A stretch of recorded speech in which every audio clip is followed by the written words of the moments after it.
arbitre Télévision. L'État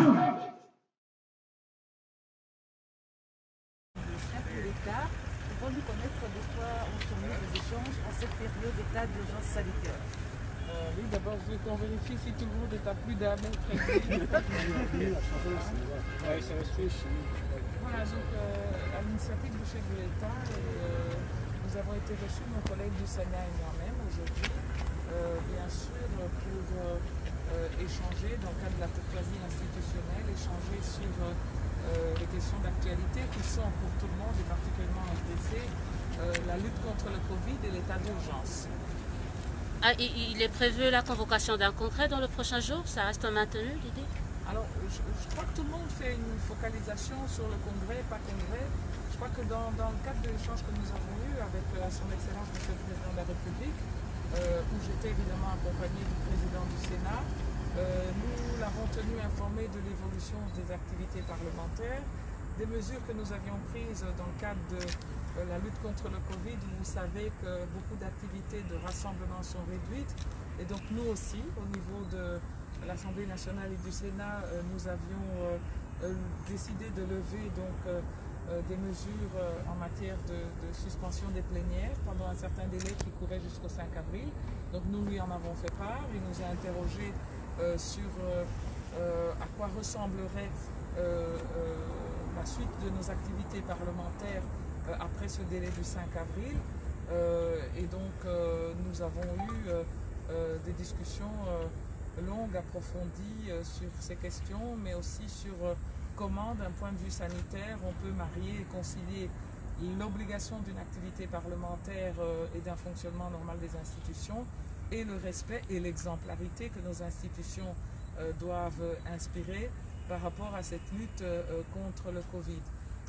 Il a aussi été noté évidemment que la priorité aujourd'hui dans le monde entier, et le Congo ne fait pas exception malheureusement par rapport à la pandémie du Covid, il a aussi été noté que dans cette période particulière pour notre pays, comme ça se fait partout ailleurs, la priorité, ça doit être comment nous apportons des réponses au sein de chaque institution pour protéger nos populations, nos concitoyens face à cette pandémie, face à cette, voilà, à ce problème de virus. Et donc, si notre priorité, ça doit être de protéger nos concitoyens autour de l'initiative du chef de l'État de lutte contre cette pandémie, nous pensons que ça ne doit pas donner lieu à polémique ou à des querelles intestines. Merci, madame. Oui, une question. Oui, le RFI, vous allez accompagner le chef de l'État dans la riposte contre le Covid-19, mais jusque-là, l'état d'urgence, les modalités des pratiques ne sont pas encore bien définies. Comment vous, Parlement, comptez-vous accompagner le président dans ce sens? Y aura-t-il aussi un congrès? Alors franchement, je suis contente au moins de voir que tout le monde a retenu que, et dans la Constitution et dans notre règlement intérieur, il y a différentes activités parlementaires, dont le Congrès.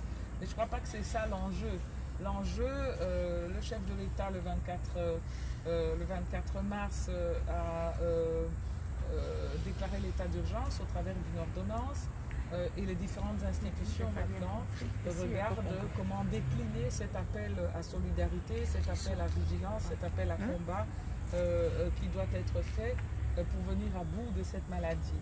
Et donc, comme je vous l'ai dit, dans le cadre des activités et du Sénat et de l'Assemblée nationale, nous avons mis sur pied un groupe de réflexion. Ce groupe de réflexion a fait des propositions. C'est ces propositions qu'en informel nous avons esquissées.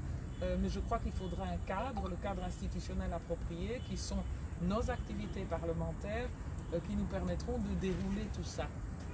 Et je crois que c'est ce qu'il faut peut-être retenir de cet échange à bâton rompu, assez approfondi. Et comme je l'ai dit, je ne crois pas qu'à ce stade-ci, c'est tel ou tel enjeu qui est important, mais c'est comment nous, comme nation congolaise, nous luttons autour évidemment du comité technique du docteur Muyembe pour pouvoir mettre à bout ce virus afin qu'il ne décime pas, comme dans d'autres pays, nos familles, nos proches, nos voisins, nos camarades, nos collègues, sinon nous-mêmes. Et donc je crois que c'est ça qui est vraiment le plus important. Ce n'est plus la légitimité des actes du chef de l'État? Je crois que c'est pas comme ça qu'il faut poser la question. Je crois avoir bien dit que les activités parlementaires étaient suspendues jusqu'au 5 avril, qu'elles vont reprendre. Et donc, je ne souhaite pas et je ne crois pas qu'il faut toujours essayer de porter le débat sur des querelles politiques. Je pense que les gens ont voulu, peut-être à tort, donner l'impression de querelles politiques sur ces débats, mais je crois que c'est la vigueur de la démocratie. Chacun dans les institutions dont il émane propose sa lecture par rapport à un enjeu important, et l'enjeu important c'est l'état d'urgence sanitaire et comment nous protégeons nos populations par rapport à ce virus. Est-ce que nous avons les bonnes réponses sanitaires? Avons-nous suffisamment de vaccins? Avons-nous suffisamment d'hôpitaux? La réponse sanitaire que nous donnons dans le cadre de l'état d'urgence, est-ce qu'elle est appropriée? Est-ce qu'elle donne des résultats? Nous avons commencé il y a un mois. Est-ce que c'est suffisant? Est-ce que nous voyons une régression de ce virus? Et donc c'est tous ces débats-là que les députés, au nom de la population, et les sénateurs vont devoir mettre sur la table dans le cadre de nos activités parlementaires. Et je crois que nous avons eu une écoute constructive entre institutions pour pouvoir faire avancer ce sujet. Voilà. Merci, madame. Je vous remercie. Non, non, c'est bon. Madame, c'est bon. J'avais une question, mais c'est bon. Ça va.